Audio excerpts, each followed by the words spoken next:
Indians are a lot of things, but despite preaching otherwise, we are also violent. When was the last time you did not hear about violence in our region for a full week? Take this week for example. Security personnel killed his colleague in Tinsukia. Two Assam youths tried kidnapping a minor girl in Tripura. Three women were killed by a biker in Dibrugarh, after which a mob burned police vehicles and a senior government official was accused of assaulting a helper, while a dispute over land meant several people landed in hospital in Nagaland. And a male cat gave birth in Tripura. Nothing to do with violence, but that doesn't happen often, so we are just mentioning it. But Sikkim? Yes, Sikkim. This is one state that you do not associate with violence. Unlike, say, states like Manipur, Assam, Mizoram, Meghalaya and Nagaland, which witnessed decades of violence. I'm Kalyan Deb, and in this week's episode of Decoded, we are talking about violence in Sikkim. Pursuing for months. A village of Assam In the 75th Independence Day,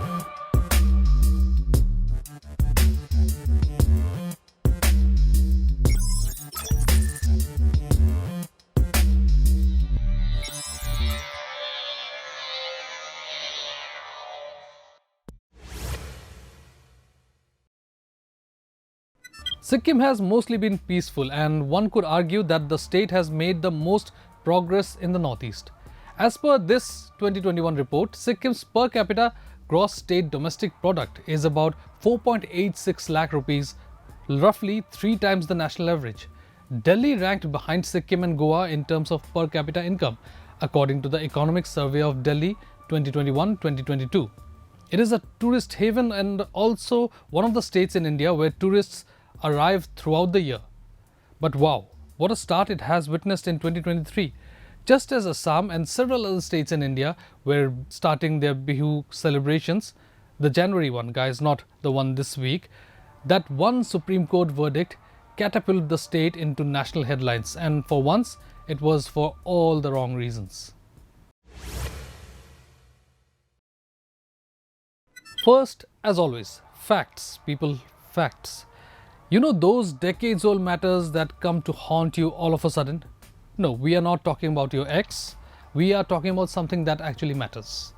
On January 13, as I was about to head home after a tiring day at work, I was informed that the Supreme Court has issued its judgment on a decade-old case related to tax filing for old settlers in the state. The apex court struck down the exclusion of Indians who had permanently settled in Sikkim before 26th of April 1975 from the definition of Sikkimese in Section 1026 AAA of the Income Tax Act 1961. The apex court also said that in provision to Section 1026 AAA, insofar as it excludes from the exempted category a Sikkimese woman who marries a non-Sikkimese after 1st of April 2008, is hereby struck down, being ultra vires to Article 14, 15 and 21 of the Constitution of India. For the uninitiated, Section 1026 AAA covers the income of a Sikkimese individual arising either in Sikkim or by way of dividends or interests on securities. As per the Act, it is not to be included in total income for tax calculation. How did a tax-related judgment end up describing who is a resident and who is an immigrant? How did the state government forget the impending time bomb? Well, there are many reasons, but let us look back to January 13. The state government was busy celebrating a reality TV star, but the moment they realized their faux pas, they did what comes naturally to every political party these days. Blame the opposition, hit the streets to protest, and finally, almost as an afterthought, file a review petition against the order. Now here's the thing. No one, at least outwardly, is supporting the verdict. In fact, everyone seems to be against it. Yes, it seems, and even I find this difficult to say. The violence is almost because everyone wants to outrage more than the other. Remember that Ishqiya dialogue?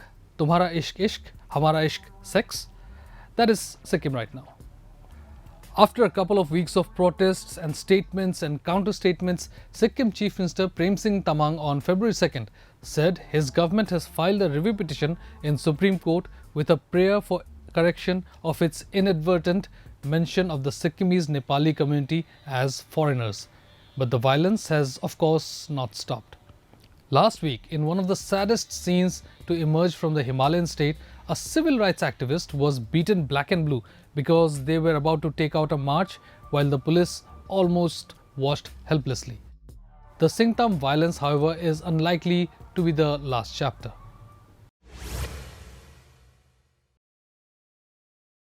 Sikkim Chief Minister Prem Singh Tamang believes an organisation pretending to be apolitical but actually involved in politics related to Article 371F is responsible for the violence, although he did not mention the Joint Action Council by name. He challenged any such organisation or individual by saying, "If any person without a domicile gets a regular appointment in Sikkim, then I will leave my seat." His rival and one of India's longest serving chief ministers, Pawan Chamling, claims he has been at the receiving end of over 60 attacks in recent times. Here's what he said and who he blamed for the violence. Sikkim में अभी सब लोग जानते हैं सिक्किम आज एक disturb area है, सबसे एक अशांत राज्य अभी बना है सिक्किम, और ये सब ये वर्तमान सरकार बनने के बाद में सारी घटना हुआ है। सर, कई बार आप भी इन वायलेंस में रहे, तो ये सब देख के आपको पुलिस का कैसा सहयोग मिला है कई बार? नहीं, ये तो एक राजनीतिक आतंकवाद है, ये तो पुलिस भी इसमें इन्वॉल्व है और सभी सरकार के निर्देश में ये सब हो रहा है। सर, 2019 से अभी तक आते आते आपके ऊपर कितने बार ये सब हमला हुआ है? अभी तक ये 4 साल में 68 बार 68 टाइम्स मेरे ऊपर हमला हुआ है, और इसके एक भी पुलिस ने कोई छानबीन नहीं किया है, कोई एक्शन नहीं लिया है। आज तक एक भी अपराधी को नहीं अरेस्ट किया है। तो इसी से पता चलता है कि ये सब एक पॉलिटिकल टेररिज्म है, ये ऑर्गेनाइज क्राइम है, ऑर्गेनाइज टेररिज्म है, इसमें पुलिस सबसे मिले हुए हैं, और पुलिस अब ये सरकार के निर्देशन में ये सब हो रही है। इसलिए जब खुद मुख्यमंत्री इसमें इन्वॉल्व है, मुख्यमंत्री ने खुद घोषणा किया है, घर घर जाके मैं मारूंगा, जो भी सरकार को विरोध करेंगे उसको ठीक करूंगा, घर घर में जाके मारो करके मुख्यमंत्री ने खुद घोषणा किया है, इसीलिए ये सब हो रहा है। सर, अभी रिसेंट जो हुआ था सिंगताम में अप्रैल 8 के दिन, जहां पर 2 लोगों को बेरहमी से मारा भी गया था, सर उस वायलेंस को लेकर आपका क्या कहना है? सर नहीं, ये बहुत ही निंदनीय है, ये जो घटना हुई है बहुत निंदनीय है, इसको मैं निंदा करता हूँ, इसको भर्त्सना करता हूँ, इसको खंडन करता हूँ। एक सामाजिक संस्था ने अपनी बात रखने के लिए वो लोग आए थे, तो उस लोग को मारा है, एसकेएम पार्टी ने मारा है, ये मुख्यमंत्री के निर्देशन में मारा है, ये बहुत निंदनीय है। कोई भी शिक्षित लोग, न्याय प्रेमी लोग इसको कोई भी सहन नहीं करेगा। And here is Sikkimese sniper and now one of the strongest opposition voices, Bhaichung Bhutia. After 2019, once Sikkim Krantikari Morcha government is coming, the political violence has gone up quite a lot. It's never happened before. I think for the first time we're seeing under the SKM government that organized crime, organized political violence is happening. I think there has been attacks to opposition leaders and youth, daytime pre-planned. On the 8th, we just saw there was a pre-planned attack to an organization which was Joint Action Council, who went to protest for revoking of Finance Act, which was direct dilution of Article 371F. Even in that, I think the SKM goons had pre-planned to attack all the JAC members, which was very, very unfortunate. So I think the political violence has gone up quite a lot. Sikkim, in the last 4-5 years under SKM government, I think the law and order has been completely, it's been in a very, very bad state. They might say that no, if you look at the record, Sikkim is the best crime in terms of rating wise, they're the best state, there's no crime. But political leaders have been trying to register FIRs which has not been taken. So which is very, very unfortunate.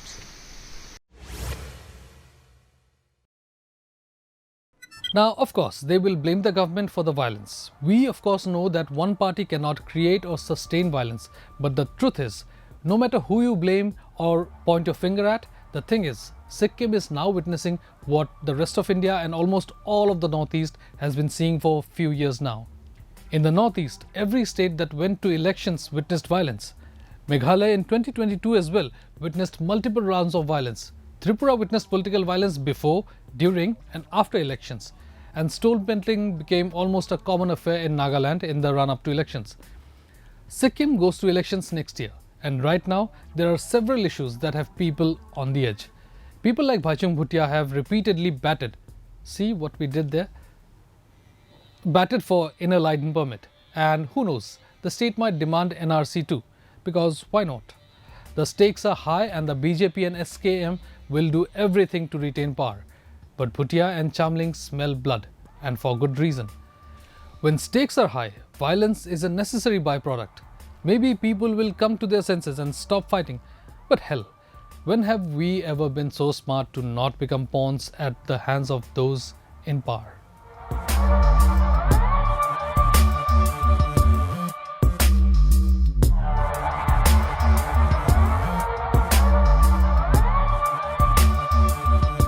Don't forget to like, share and subscribe to EastMojo. For any queries, put them down in the comments section below and press on the bell icon for notifications.